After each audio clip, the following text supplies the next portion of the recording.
mid kale soo qaad kii markaa soo qaaday midkii ninkii carbeed af carbeedka ka yaqaan ingiriisiga wuxuu ka yaqaanay fish dabadna wuxuu yimid Britain buu yimi hudheel buu ku soo degay hudheelka ereyga fish buu ka yaqaanaa markuu yimaado kan dee cuntada ay maxaan wuxuu yiraahdaa fish fishkii ayuu qaati ka joogsaday wax ush carabaho meelahan joogay maalintii dambe baabo isagoo oo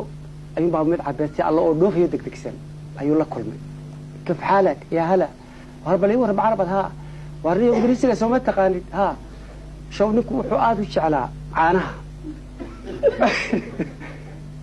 allaha hadduu alla yahay war caanaha waxa ingiriisiga lagu yiraahdo eegada balada xanuunka ay leedahay waxaanad aqoonin ka war war caanaha wax lagu yiraahdo ingiriisiga إيش كيف أودك تكسينه وحولي ميلك وأنا بعرف ميلك إلى هالكيف كسرت يسوى ميلك ميلك ميلك ميلك داعي سيانو بالله تبى تروح سافر استميسكي كينا واوي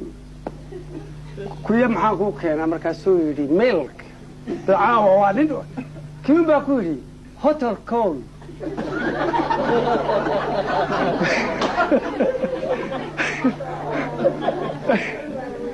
مركز يري إنا لله وإنا إليه راجعون فيش